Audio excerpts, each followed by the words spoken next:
A+2 സ്വാഗതം. നമ്മുടെ നാട്ടിൽ നിരവധി ആളുകൾ അത്യാവശ്യ കാര്യങ്ങൾക്ക് വേണ്ടി പേഴ്സണൽ ലോൺ എടുക്കാറുണ്ട്. പേഴ്സണൽ ലോൺ എന്ന് പറഞ്ഞാൽ മലയാളത്തിൽ നമ്മളിതിനെ വ്യക്തിപരമായ ആവശ്യങ്ങൾക്ക് വേണ്ടി എടുക്കുന്ന ലോൺ എന്ന് പറയണം. അത്യാവശ്യ കാര്യങ്ങൾ എന്ന് പറയുമ്പോൾ അടിയന്തര ഘട്ടങ്ങളിലൊക്കെ നമ്മളെ സഹായിക്കുന്ന ഒരു ലോൺ എന്ന് വേണമെങ്കിൽ ഇതിനെ പറയാം. പക്ഷേ ഈ ലോണിനെ കുറിച്ചിട്ടുള്ള ഈ വിവരങ്ങളൊക്കെ നിങ്ങളുമായി പങ്കുവെക്കുന്നതിന് മുമ്പ് തന്നെ ഒരു കാര്യം ഞാൻ സൂചിപ്പിക്കുന്നു. നിങ്ങൾ കഴിയുമെങ്കിൽ പേഴ്സണൽ ലോൺ എടുക്കാതിരിക്കണം. കാരണം ഈ ലോൺ ഒരു റിസ്ക് ആയിട്ടുള്ള ഒരു ലോണാണ്. എളുപ്പത്തിൽ നമുക്ക് കിട്ടും, നമുക്ക് പലതും ഇതിനു വേണ്ടി പ്ലഡ്ജ് ചെയ്യേണ്ടി വരുന്നില്ല എന്നുള്ള സൗകര്യമൊക്കെ ഉണ്ടെങ്കിലും മറ്റ് പല ലോണിനേക്കാളും കൂടുതൽ ഇൻട്രസ്റ്റ് വരുന്നത് ഈ ലോണിനാണെന്ന് നിങ്ങൾ അറിഞ്ഞിരിക്കണം. അത് ആമുഖമായി പറഞ്ഞുകൊണ്ടാണ് ഇനിയുള്ള വിവരങ്ങൾ പങ്കുവെക്കുന്നത്. ഈ പേഴ്സണൽ ലോൺ നൽകാൻ പല ധനകാര്യ സ്ഥാപനങ്ങളും വളരെ അധികം ഇൻട്രസ്റ്റ് കാണിക്കുന്നതും ഈ ഇൻട്രസ്റ്റ് എന്ന് പറഞ്ഞാൽ താല്പര്യം കാണിക്കുന്നതും ഇതിൽ നിന്ന് കൂടുതൽ പലിശ ലഭിക്കും എന്നുള്ളത് കൊണ്ടാണെന്നും നിങ്ങൾ മനസ്സിലാക്കിയിരിക്കുക.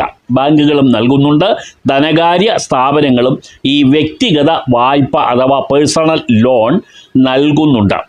ഇതിന് നമുക്ക് ഇപ്പോൾ ഈ പേഴ്സണൽ ലോൺ എടുക്കുമ്പോൾ നമുക്ക് നൽകുന്ന തുക പലിശയ്ക്കൊപ്പം തിരികെ ലഭിക്കുമെന്ന് ഉറപ്പാക്കാൻ വേണ്ടി ബാങ്കുകൾ നിരവധി മാനദണ്ഡങ്ങൾ ഇതിനു വേണ്ടി പ്രിസ്ക്രൈബ് ചെയ്തിട്ടുണ്ട്.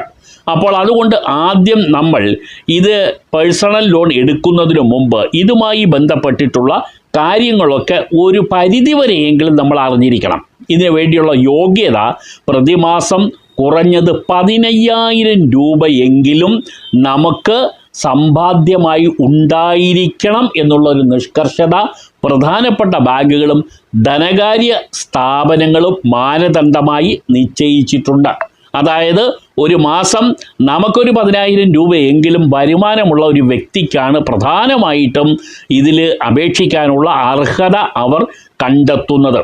നമുക്ക് ജോലി ഉണ്ടെങ്കിൽ നിലവിലെ ജോലിയിൽ 1-2 വർഷം എക്സ്പീരിയൻസ് അഥവാ ആ ജോലിയിൽ നിങ്ങൾ തുടർന്നിരുന്നു എന്ന് കാണിക്കുന്നെങ്കിലാണ് ലോൺ കിട്ടാൻ വളരെ എളുപ്പം. അതായത് 2 വർഷമായി നിങ്ങൾക്കൊരു ജോലി കിട്ടി, അത് സ്വകാര്യ മേഖലയിലാകട്ടെ അതുപോലെ സർക്കാർ മേഖലയിലാകട്ടെ, നിങ്ങൾ ഇന്ന് ജോലി കിട്ടിയാൽ നാളെ നിങ്ങൾക്ക് ഈ ലോൺ ആരും തരില്ല. 2 വർഷമെങ്കിലും ഈ തസ്തികയിൽ നിങ്ങൾ തുടരുന്നുണ്ടെങ്കിൽ മാത്രമായിരിക്കും ഇതിൽ നിങ്ങൾക്ക് ഈ പേഴ്സണൽ ലോൺ തരാൻ ബാങ്കുകളോ ധനകാര്യ സ്ഥാപനങ്ങളോ കൂടുതൽ താല്പര്യം കാണിക്കുന്നത്.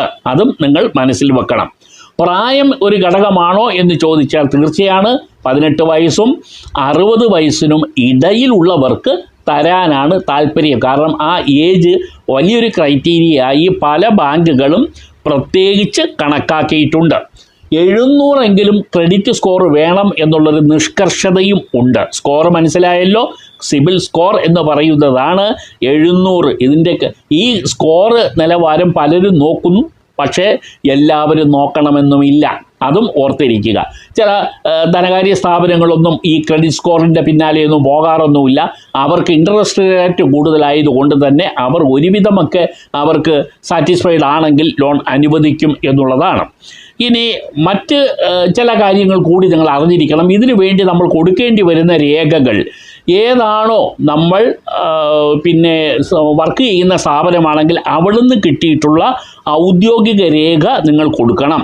അതേപോലെ ID കാർഡ് നിങ്ങൾ കൊടുക്കണം. ID കാർഡ് എന്ന് പറഞ്ഞാൽ ആധാർ കോപ്പി സ്വീകരിക്കും, പാൻ കാർഡ് സ്വീകരിക്കും. ഇതൊക്കെ നമ്മളെ ഒരു ID കാർഡുകളായി അക്സെപ്റ്റ് ചെയ്യുന്നതാണ് എന്ന് മനസ്സിലാക്കുക. ഇതിലൊക്കെ മേൽവിലാസം കൃത്യമാണെങ്കിൽ അത് മേൽവിലാസത്തിൻ്റെ രേഖകളായി അത് കണക്കാക്കപ്പെടുകയും ചെയ്യും. സാലറി സ്ലിപ്പ് നിർബന്ധമായും കൊടുക്കേണ്ടി വരും എന്നുള്ളതും ഓർത്തിരിക്കുക.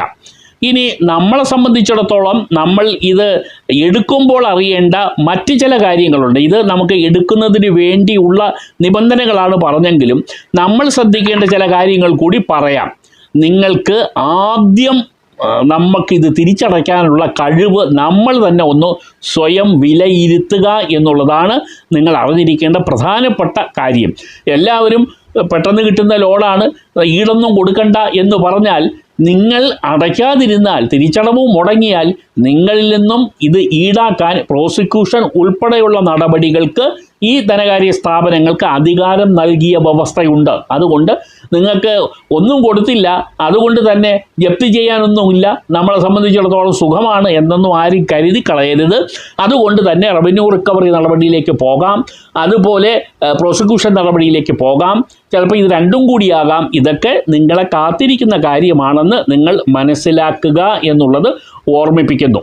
സാധാരണ രീതിയിൽ ഈ സ്വയം തൊഴിൽ ചെയ്യുന്ന ആളുകളും ഇതേപോലെ ലോണിന് പോകുന്നുണ്ടെങ്കിൽ നിങ്ങൾക്ക് 2 ലക്ഷം രൂപയോ അതിൽ കൂടുതലോ വാർഷിക വരുമാനം ഉണ്ടാകണം എന്നുള്ള നിബന്ധന ചില ബാങ്കുകളും ധനകാര്യ സ്ഥാപനങ്ങളും മുന്നോട്ട് വെക്കാറുണ്ട് എന്നുള്ളതാണ്.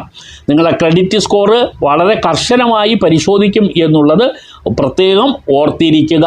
ക്രെഡിറ്റ് സ്കോർ എത്ര മെച്ചമുണ്ടോ ആ മെച്ചം അനുസരിച്ച് തന്നെ ആയിരിക്കും ഇതിന് നിങ്ങൾക്ക് തരാനായിട്ടുള്ള അവരുടെ ഒരു താല്പര്യം ഉണ്ടാകുന്നതും എന്ന് മനസ്സിലാക്കുക. 700 ക്രെഡിറ്റ് സ്കോറെങ്കിലും ഉണ്ടാകണം എന്നുള്ളത് ഞാൻ നേരത്തെ സൂചിപ്പിച്ചിട്ടുണ്ട്. ഈ ലോണുകളായാലും ക്രെഡിറ്റ് കാർഡുകളും ലോണുകളുമൊക്കെ കൈകാര്യം ചെയ്യുമ്പോൾ ഉത്തരവാദിത്തമുള്ള ഒരു വ്യക്തിയാണ് നിങ്ങൾ എന്ന് ബാങ്കിന് ബോധ്യപ്പെടുന്നതിനാണ് ഈ ശരിയായ ഒരു ക്രെഡിറ്റ് സ്കോർ, ഉയർന്ന തലത്തിലുള്ള ഒരു ക്രെഡിറ്റ് സ്കോറിനെ അവർ പരിഗണിക്കുന്നത്.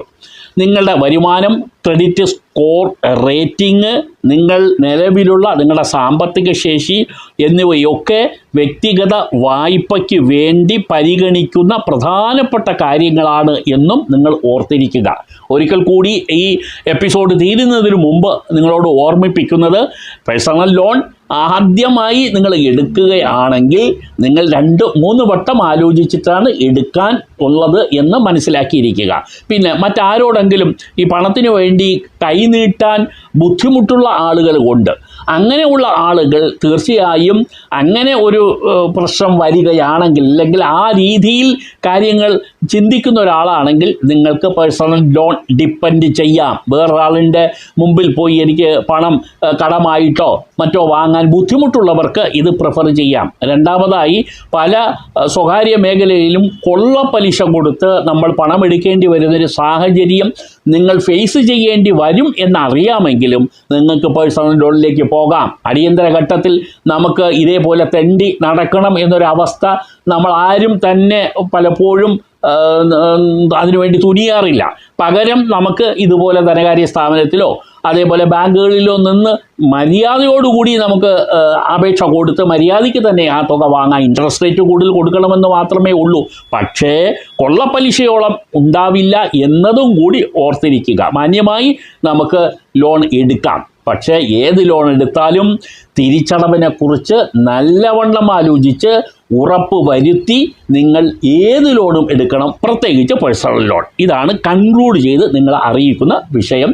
ഇതെന്തായാലും നിങ്ങൾ മറ്റുള്ളവർക്ക് വേണ്ടി ഷെയർ ചെയ്താൽ നല്ലത്. നന്ദി.